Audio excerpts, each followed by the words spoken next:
The cruelest thing a powerful man can do isn't hurting you. It's making you feel invisible while standing right beside you.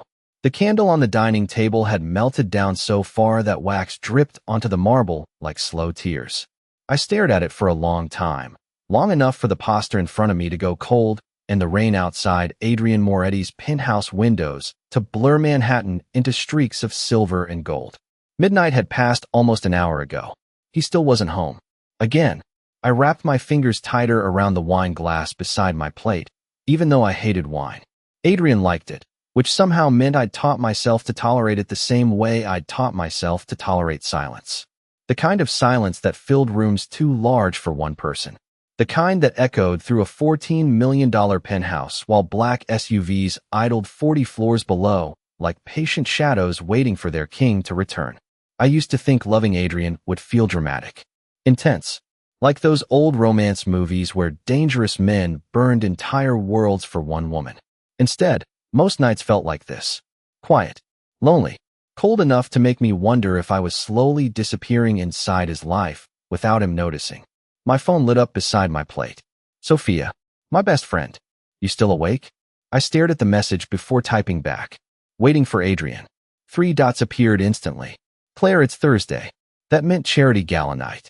Which meant politicians in $1,000 suits, crystal chandeliers, fake smiles, and Adrian standing in the center of it all looking beautiful enough to stop conversations when he entered a room. My chest tightened just thinking about him. Adrian Moretti didn't walk into places. He owned them before he even arrived. 6'3", dark tailored suits. Black hair brushed back from a face sharp enough to look carved rather than born. Men twice his age lowered their voices around him. Women watched him the way people watch thunderstorms through windows. Beautiful from a distance. Dangerous up close. And somehow he was mine. Or at least that's what I'd spent the last 2 years trying to believe. The front elevator never opened. No footsteps crossed. The marble floors. No low voice called my name from the hallway. Just rain against glass. I finally pushed my untouched dinner away and stood, pulling Adrian's oversized black sweater tighter around myself. It smelled like him. Cedarwood. Expensive cologne. Winter air. The scent alone made my chest ache. I walked barefoot through the penthouse, passing soft golden lights and rooms too perfect to feel lived in. Everything about Adrian's world looked expensive but emotionally untouched, like a museum designed for power instead of comfort. Sometimes I wondered if he even realized how lonely it was here. Or maybe lonely people simply stopped noticing loneliness after a while. My phone buzzed again. This time it wasn't Sophia. It was social media. A tag video from the gala downtown. I almost ignored it. But then I saw Adrian in the thumbnail. My thumb pressed play before my brain could stop me. The camera moved through crowds of wealthy people laughing beneath chandeliers before landing on Adrian, standing near the ballroom bar with a glass of whiskey in his hand. God, he looked unreal. Calm. Controlled. Untouchable. The comments below the video exploded with women calling him gorgeous, terrifying, perfect. They had no idea how dangerous it was to love a man like him. The video zoomed closer. Adrian was speaking to another man I recognized from the news. One of those billionaire investors constantly attached to political scandals. I should have stopped watching. Instead, I turned the volume higher. She's safer attached to my name, Adrian said calmly. My heartbeat slowed. The older man laughed softly. So the girl means nothing? I froze. The city lights outside flickered through rainwater as Adrian lifted his whiskey glass slowly. He didn't smile. Didn't hesitate. Feelings make people weak. The room around me went silent. Completely silent. I could still hear the rain.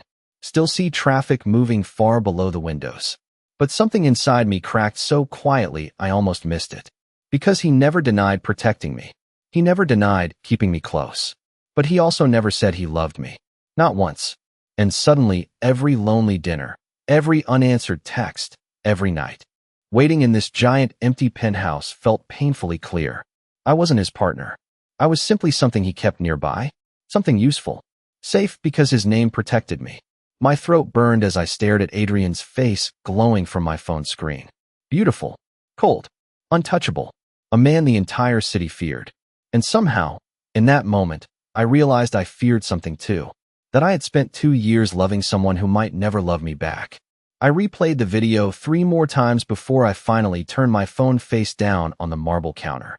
Each time, I kept waiting for Adrian to say something different. Something softer. Something human. But the answer never changed. Feelings make people weak. The words wrapped around my chest like cold wire. Outside the penthouse windows, rain continued sliding down the glass in silver streams, distorting the city below into something blurry and unreal. New York looked beautiful from 40 floors up, distant enough to forget how lonely millions of people could feel standing shoulder to shoulder. I folded my arms tighter across my chest and tried to ignore the ache building behind my ribs. Maybe I was overreacting.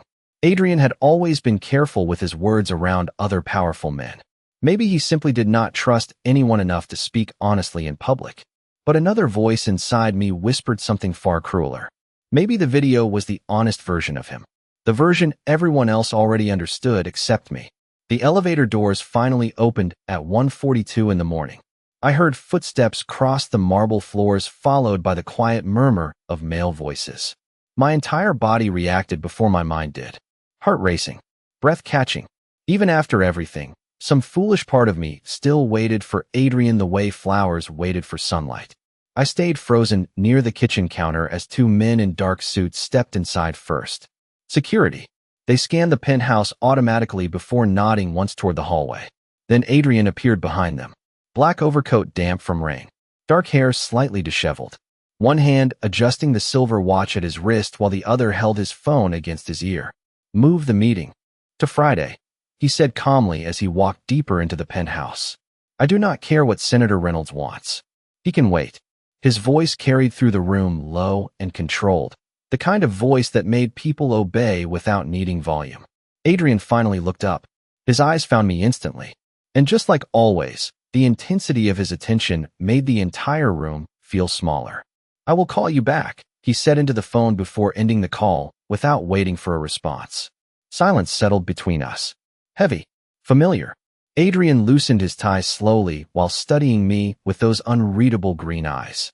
You waited up. It was not a question. I swallowed hard. I made dinner. His gaze drifted toward the untouched plates on the table. Something unreadable flickered across his expression before disappearing almost immediately. You should have eaten without me. The answer hit harder than it should have. Because he did not say thank you. Did not apologize. Did not explain why I had spent 4 hours sitting alone in this giant apartment listening to rain and trying not to feel forgotten. Adrian crossed the room toward me, removing his coat as he moved. Expensive cologne mixed with cold night air wrapped around him. God, even now he still smelled like safety to me. That was the dangerous thing about loving Adrian Moretti. He could make you feel protected and abandoned at the exact same time. He stopped directly in front of me, close enough that I could see the exhaustion beneath his calm expression. Most people never noticed Adrian was tired. I did. The faint shadows beneath his eyes. The tension in his shoulders. The way his jaw tightened after difficult nights. Claire. My name sounded softer in his voice than anything else in the world, which somehow made this hurt even more. Did something happen? I almost laughed. Because yes, something happened. I realized tonight that I might love a man who only kept me around because it was convenient. But instead I shook my head carefully. No. Adrian studied me for a long moment like he knew I was lying, but lacked the energy to challenge it tonight. Then his hand lifted slowly toward my face. Warm fingertips. Brushed gently beneath my eye. You look tired. The tenderness nearly broke me. Because this was what Adrian always did. Tiny moments. Tiny touches. Tiny signs of care scattered between oceans of silence until I no longer knew what was real anymore. It is late, he murmured. Come to bed. Bed. Not home. Not stay with me. Just another beautiful cold instruction wrapped in concern. I looked up at him standing there in his dark suit with Manhattan glowing behind him like a kingdom made of glass and money and secrets. Every woman in this city probably dreamed about being loved by Adrian Moretti. None of them understood how terrifying it was to stand this close to a man who protected you with his entire empire, but never once told you that you mattered to his heart. The strange thing about heartbreak is that it does not always arrive loudly. Sometimes it slips into your life, quietly like winter air through a cracked window, until one day you realize you have been cold for months. I barely slept that night. Adrian lay beside me in the darkness, one arm draped loosely across my waist, while rain tapped softly against the penthouse windows. Most women would have killed for this view. The Manhattan skyline, glowing gold at 3 in the morning. Egyptian cotton sheets. A man powerful enough to make entire rooms stand when he entered them. But all I could think about was the video. Feelings make people weak. I stared at the ceiling while Adrian's breathing remained slow and steady behind me. Even asleep, he radiated control. Calm. Dangerous calm. The kind that made people trust him and fear him at the same time. I wondered if he had any idea how badly his words cut through me. Or maybe men like Adrian simply did not realize the damage silence could do because nobody had ever denied them affection before. Around 6:30, I carefully slipped out of bed without waking him. The penthouse felt softer in the early morning light, less intimidating somehow. I moved quietly through the kitchen making coffee, while sunrise painted the glass towers outside pale gold and silver. New York was beautiful before it fully woke up. Honest, exhausted, human, unlike the polished version. People sold in movies. I wrapped both hands around my coffee mug and tried to ignore the heaviness sitting in my chest. Maybe this was my fault. Maybe I expected too much from someone like Adrian. He had never promised romance. Never promised forever. He protected me, took care of me, made sure I never had to worry about money or danger or loneliness in the physical sense. But emotional loneliness was different. It lived inside people even in beautiful places. You are thinking too loudly again. Adrian's voice startled me. I turned toward the hallway and found him standing there wearing black sweatpants and a gray shirt that fit his broad shoulders too perfectly for my own peace of mind. His dark hair was slightly messy from sleep, softening him just enough to look younger than 34. Less like the man newspapers whispered about. More like someone almost normal. Almost. He crossed the kitchen slowly, eyes fixed on me the entire time. Adrian always looked directly at people when he wanted the truth from them. Most could not hold his stare longer than a few seconds. I used to love that his eyes softened around me. Lately, I was not sure they softened at all. I made coffee, I said quietly. Adrian glanced toward the untouched cup beside me. You did not sleep. Not a question. I forced a small smile. Neither did you. One corner of his mouth lifted faintly. It was barely a smile, but Adrian rarely gave more than that. Tiny fragments of warmth. Tiny signs that made people stay longer than they should.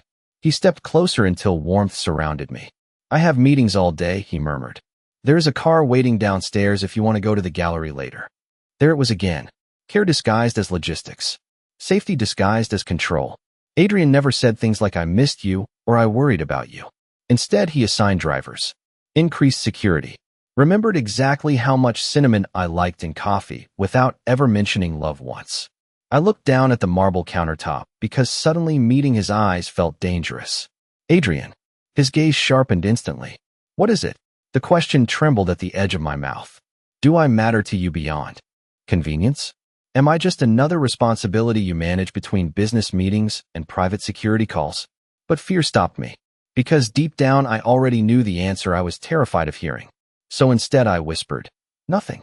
Adrian studied me for several long seconds before reaching for my coffee cup. His fingers brushed mine accidentally. Warm. Familiar. My stupid heart reacted immediately anyway. You have been distant lately, he said quietly. The irony almost hurt. I finally looked up at him. Have I? Adrian leaned one hand against the kitchen counter beside me, close enough that his presence filled the room completely. Tell me what is wrong. There it was again.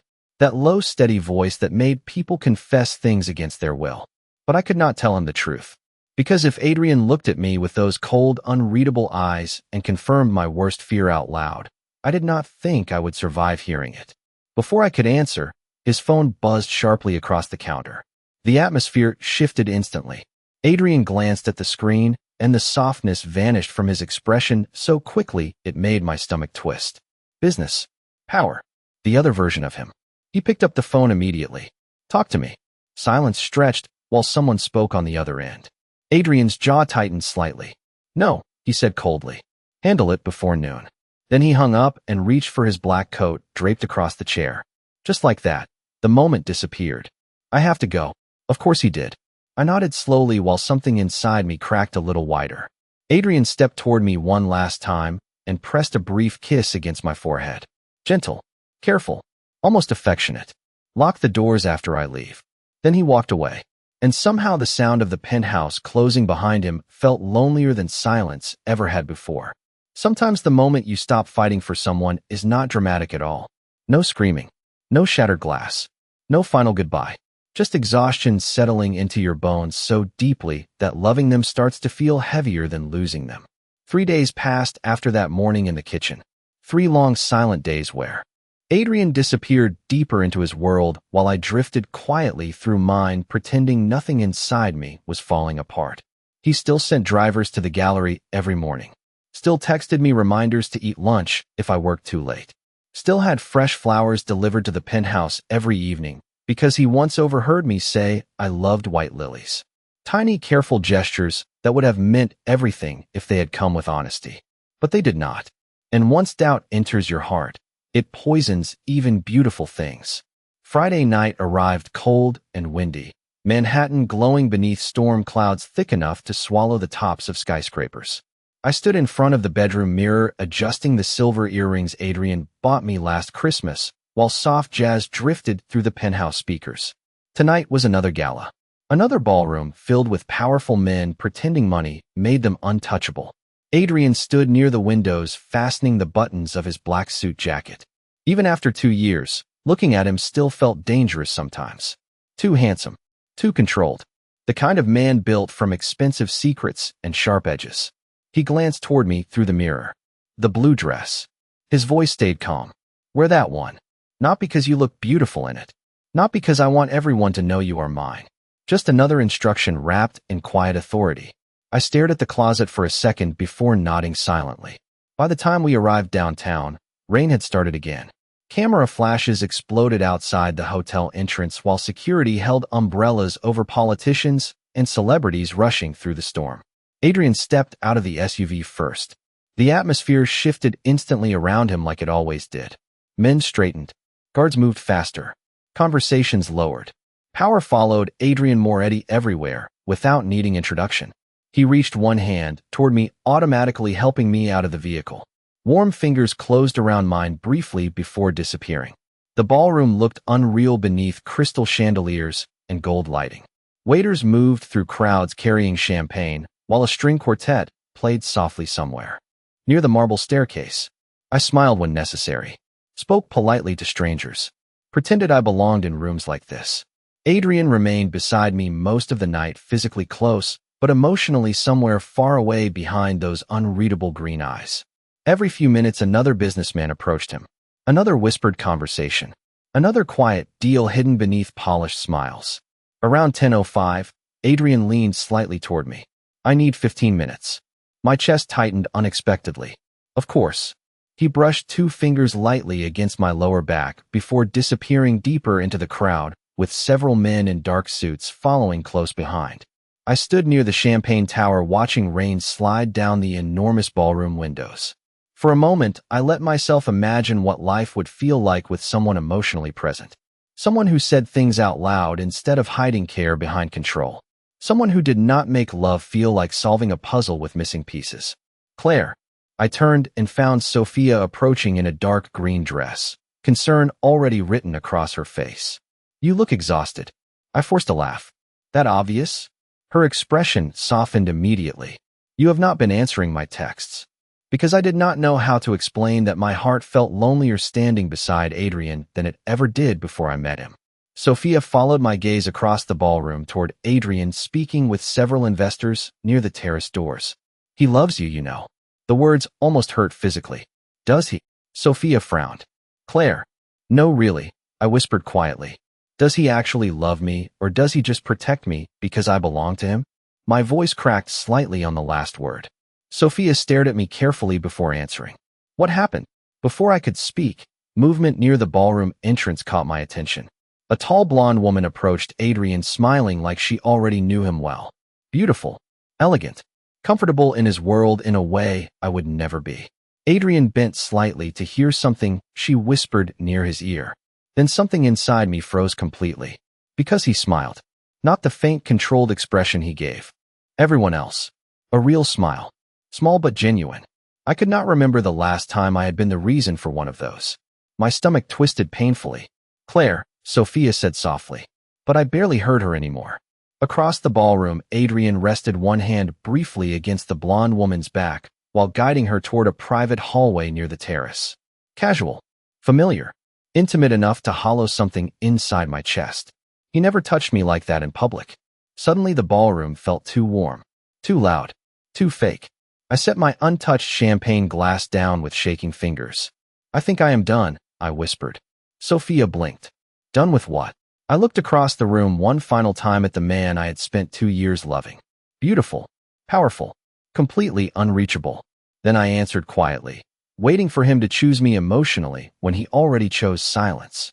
People think heartbreak happens in one unforgettable moment. It does not.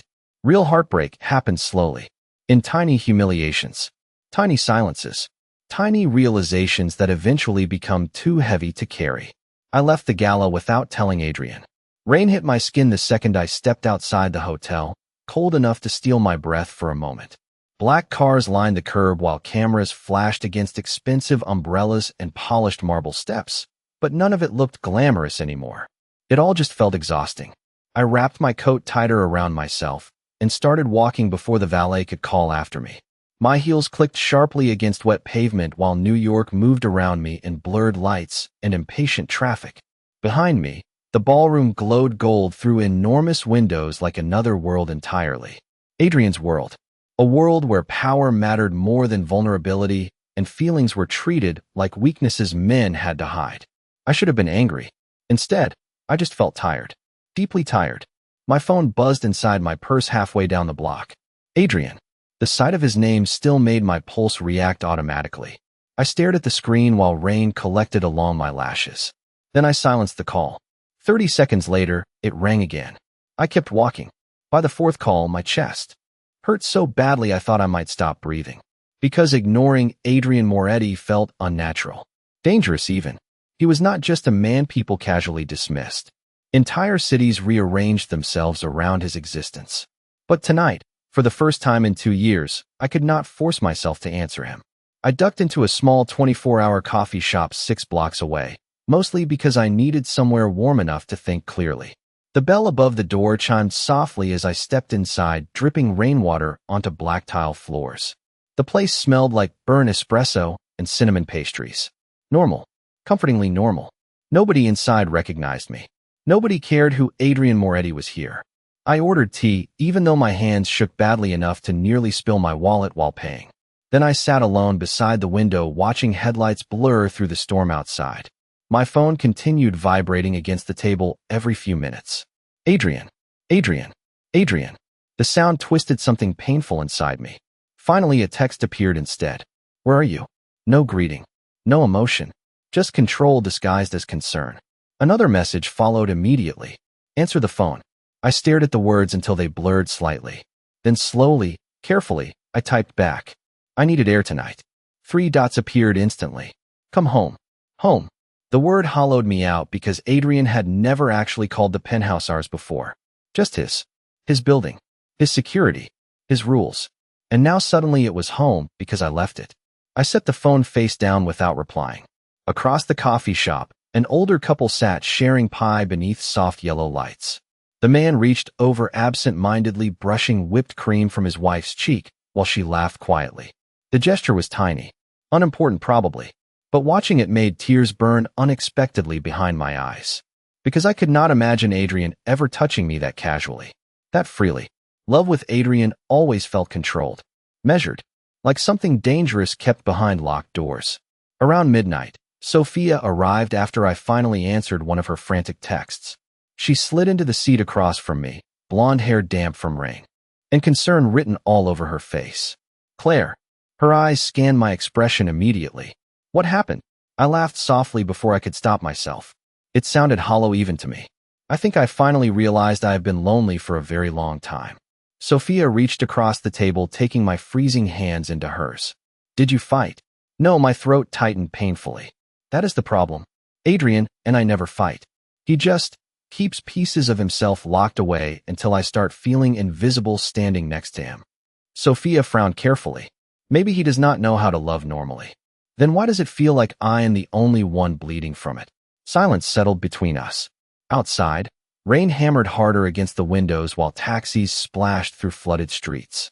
My phone buzzed again. Sophia glanced toward the screen. Her expression changed instantly. Claire. What? There are 6 missed calls from private security numbers. My stomach dropped slightly. Adrian never involved security unless something was wrong. Before I could think clearly, another message appeared from him, this time shorter than the others. 2 words only. Answer me. The command sent a strange chill through me because suddenly I could picture Adrian perfectly, standing somewhere beneath cold city lights in his black suit with tension carved into every sharp line of his body. Not angry. Worse. Worried.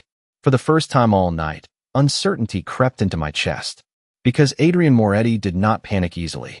And if he was searching for me this desperately over one missed evening, then maybe I had misunderstood something far more dangerous than silence.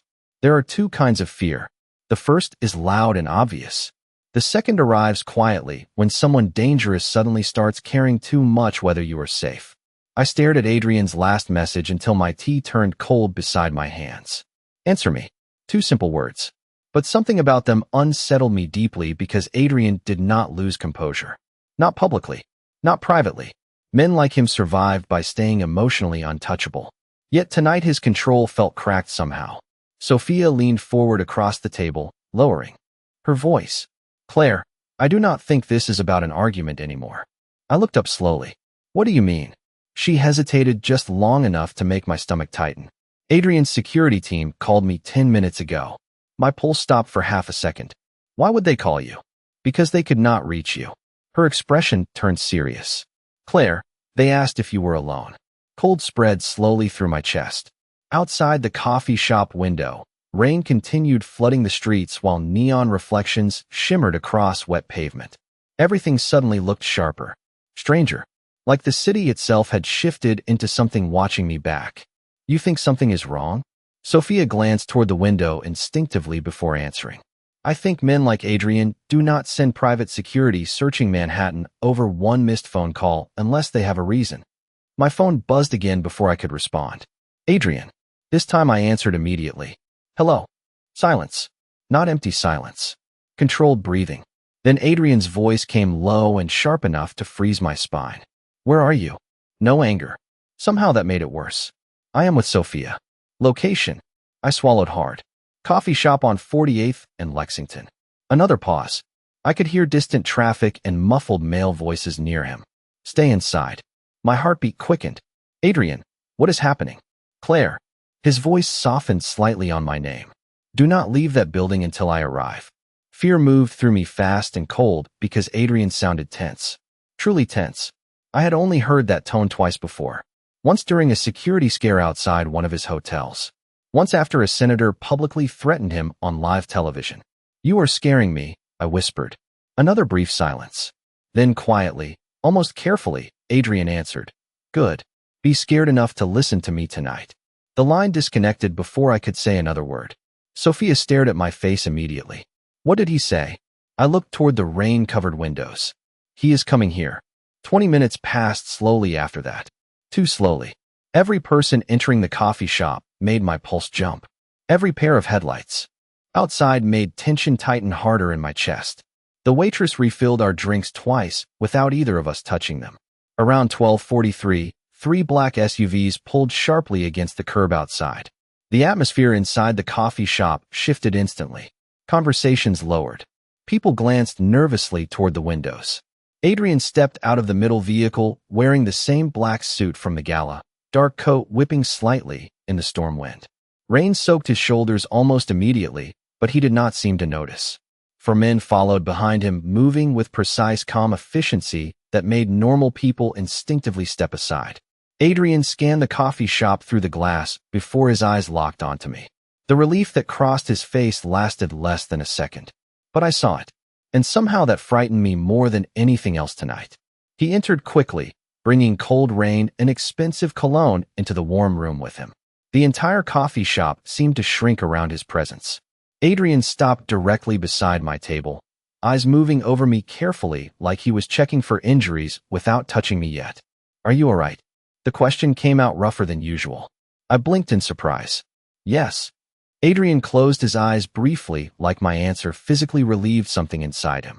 Then his hand wrapped gently around my wrist. Warm, firm, possessive. We are leaving. Sophia looked between us nervously. Adrian, what is going on? He barely glanced toward her. Someone followed Claire from the gala. Ice flooded through me instantly. What? Adrian finally looked directly at me again, and for the first time since I met him, I saw genuine fear buried beneath his calm expression. Not fear for himself. Fear for me. One of the men from tonight's event works for a family, trying to pressure me politically, he said quietly. They saw you leave alone. My chest tightened painfully. You think they would hurt me? Adrian's jaw flexed hard enough to reveal tension beneath his controlled mask.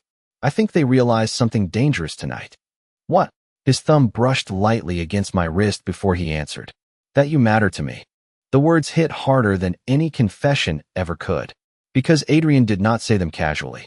He said them like admitting the truth physically cost him something. Outside, thunder rolled across Manhattan while rain hammered harder against the windows.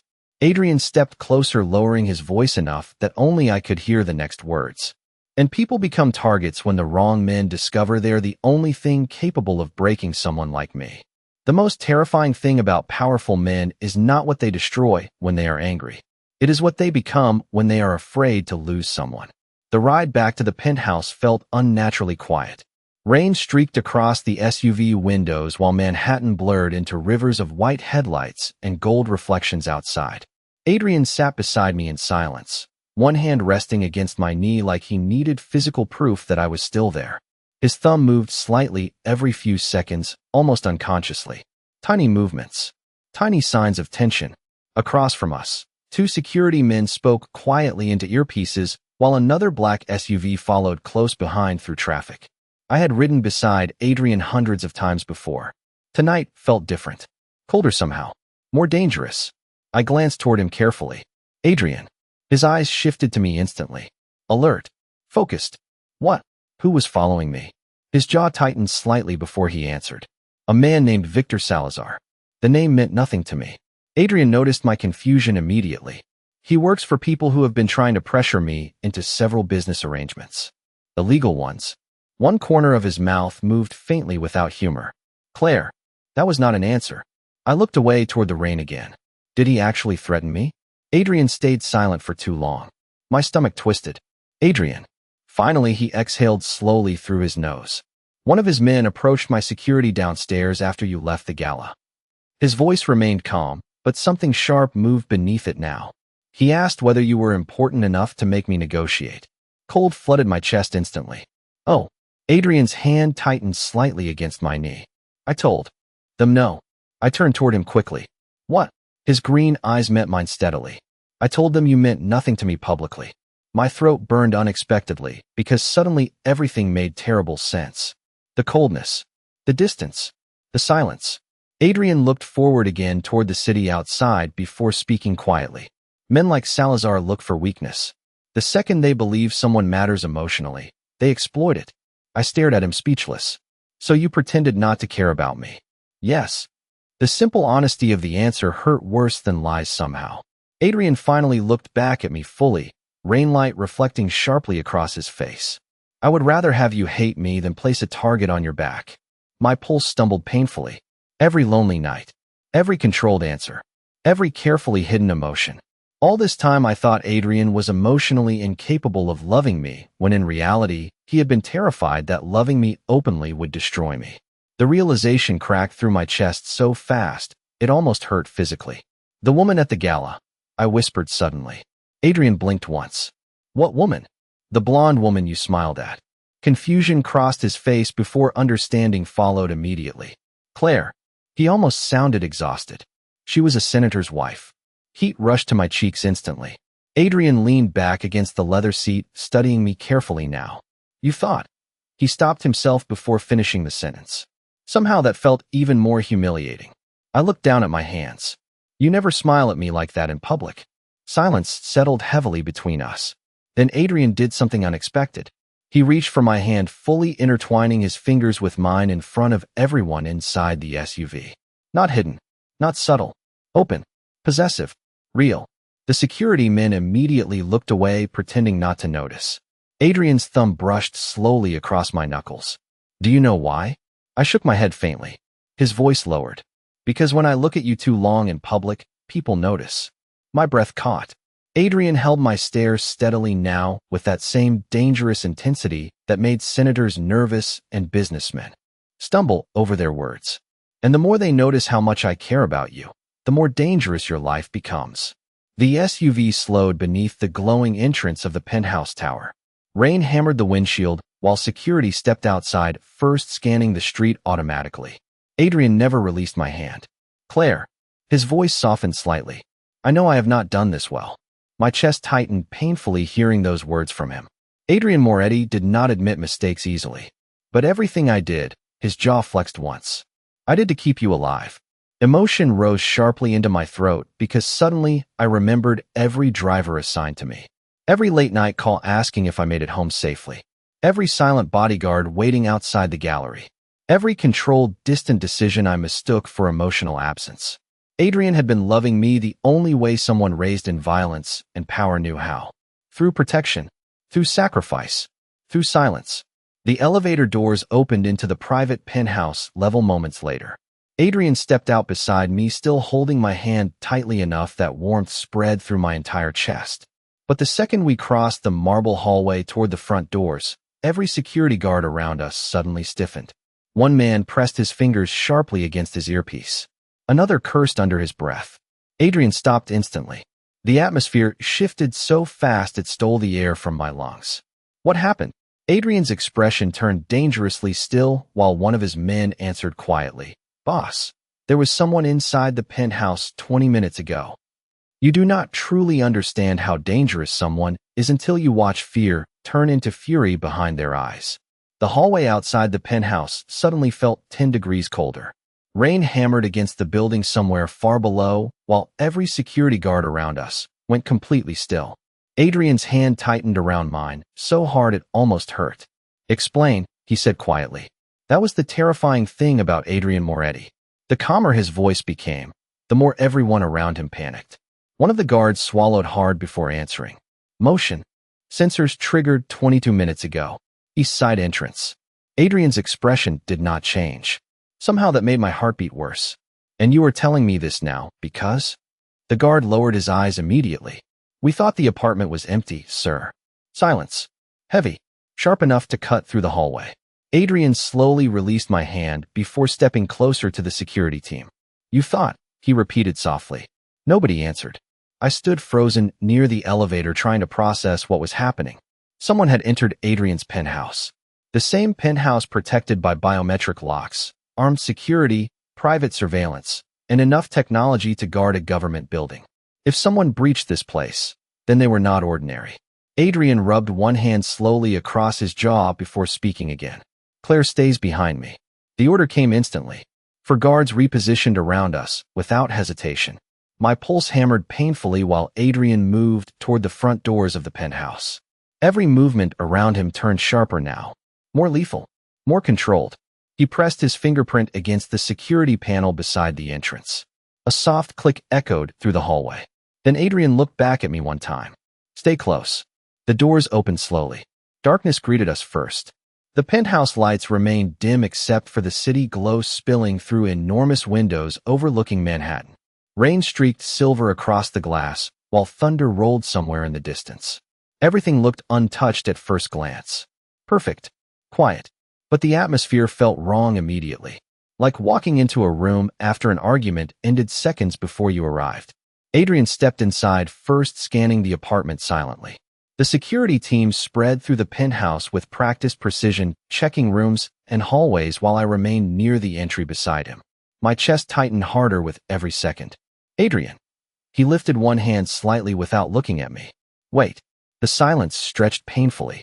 Then one of the guards appeared from the office hallway holding something small in his gloved hand. Sir. Adrian turned instantly. The guard approached slowly before placing a silver object onto the marble kitchen counter beneath the pendant lights. My stomach dropped. A chess piece. Black King. Adrian stared at it without moving. What does that mean? I whispered. No one answered immediately. Then Adrian exhaled once through his nose. It means Salazar wants attention. The calmness in his voice scared me more than shouting ever could. I stepped closer toward the counter, staring at the chess piece beneath the soft kitchen lighting. You think he came here personally? No, Adrian's jaw tightened slightly. But this was intentional. One of the guards approached carefully. There is more, boss. Adrian looked up. Say it. The guard hesitated before speaking. The intruder only entered one room. Cold moved down my spine instantly. Which room? Silence. Then quietly, the guard answered. Miss Bennett's. My breath caught sharply. Adrian turned toward the hallway immediately. Claire stays here. But I was already moving after him. The bedroom door stood partially open at the end of the hall. Soft lamplight spilled across dark hardwood floors, while rain flickered silver through the windows beyond. At first, everything looked untouched. Then I saw it. My closet doors hung open slightly. Drawers partially pulled out. Nothing destroyed. Nothing stolen. Someone had simply looked through my things. A strange trembling started in my hands. Adrian entered behind me slowly. The atmosphere around him felt dangerously still now. Claire. His voice softened slightly. Do not touch anything. But I barely heard him. My eyes landed on the bed instead. Another chess piece sat against the white comforter. White queen. I stopped breathing for a second. Adrian saw it immediately too. His entire body went rigid. Everyone out, he ordered sharply. The security team vanished from the room instantly, leaving only silence behind. Adrian stepped toward the bed, picking up the white queen carefully between his fingers. His expression darkened in a way I had never seen before. Not anger. Something colder. Personal. Adrian, my voice shook. Why would someone do this? He stared down at the chess piece for several long seconds before answering quietly. Because Salazar finally realized what I tried to hide from everyone else. Thunder shook the windows softly behind us. Adrian looked up slowly, meeting my eyes across the room. And for the first time since I met him, there was absolutely no emotional distance left between us. Just raw, terrifying honesty. You are the only thing in this world capable of destroying me.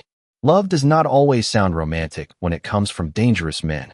Sometimes it sounds like fear hidden beneath control. Sometimes it sounds like a man admitting you could ruin him completely.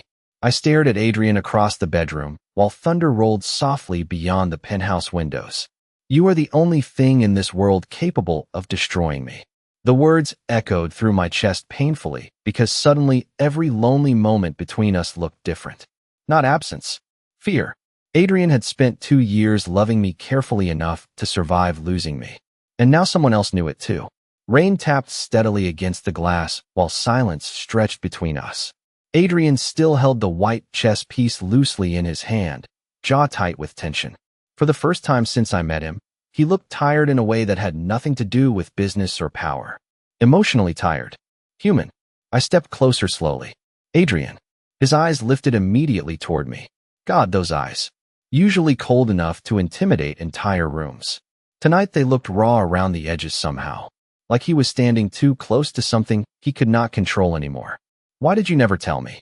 My voice came out quieter than I intended. Adrian exhaled slowly through his nose before answering. Because men around me use love against people. He glanced toward the chess piece briefly. I thought if I kept distance between us publicly, eventually they would stop noticing you. Pain tightened in my throat. But you created distance privately too. The truth landed heavily between us. Adrian looked away for 1 second before speaking again. I know. 2 simple words. No excuses. Somehow that hurt more than denial would have. I moved closer until only a few feet separated us. Do you know what it felt? Like loving you. Adrian stayed silent. It felt like standing outside a locked door for 2 years, hoping someday you would finally let me inside. His expression shifted slightly then. Small. Almost invisible. But enough for me to see regret move through him like something sharp. Adrian Moretti was not a man who apologized often. Power like his rarely needed to. But right now regret practically radiated from him. Claire. My name sounded rough in his voice. I never wanted you to feel unwanted. Tears burned suddenly behind my eyes because the terrifying thing was that I believed him now. I finally understood Adrian's silence had never meant lack of feeling. It meant too much feeling trapped inside someone taught his entire life that vulnerability destroyed people. Before I could answer, his phone rang sharply from the nightstand beside the bed. Adrian glanced at the screen immediately. His expression darkened. Talk. Silence followed, while someone spoke rapidly through the phone. Adrian listened without interrupting, but I watched tension harden through every line of his body. No, he said finally. Calm, cold, dangerous. You tell Salazar this ends tonight. My stomach tightened instantly. Adrian ended the call and slipped the phone back into his pocket. What happened? He looked at me for several long seconds before answering carefully. Salazar contacted one of my businesses 20 minutes ago. What did he want? Adrian's jaw flexed once. A meeting. Fear curled quietly through my chest. Adrian. He stepped toward me then, suddenly close enough that warmth surrounded me completely. His fingers brushed gently against my cheek like he was grounding himself through touch alone.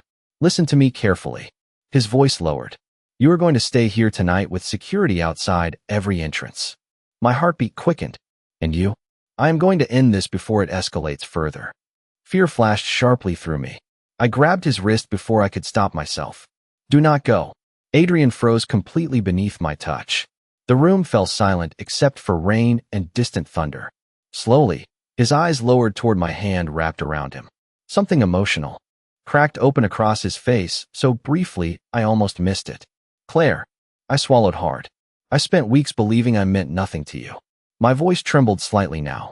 Please do not leave me right after finally telling me the truth. Adrian stared at me like the words physically hit him somewhere deep. Then suddenly his hand slid around the back of my neck, gently pulling me closer against him. His forehead rested lightly against mine. Warm, careful, real. I built my entire life around control, he whispered. Then you walked into it and made me terrified of losing something for the first time. Tears finally slipped down my cheeks quietly. Adrian brushed them away immediately with his thumb, almost like the sight unsettled him. Look at me, he murmured softly. I did. And for the first time since I met Adrian Moretti, there was no emotional wall left between us. No distance. No carefully hidden restraint. Just a man standing in front of the woman he loved, looking absolutely terrified something might happen to her. You asked me once why I never smiled at you publicly, he said quietly. It is because every time I look at you, I forget how dangerous the world is around me. My chest broke completely after that. Adrian rested his forehead against mine again, eyes closing briefly, like this moment mattered more than pride or power ever had. Then softly enough to almost disappear beneath the sound of rain, he whispered the words I thought I would never hear from him. I love you, Claire.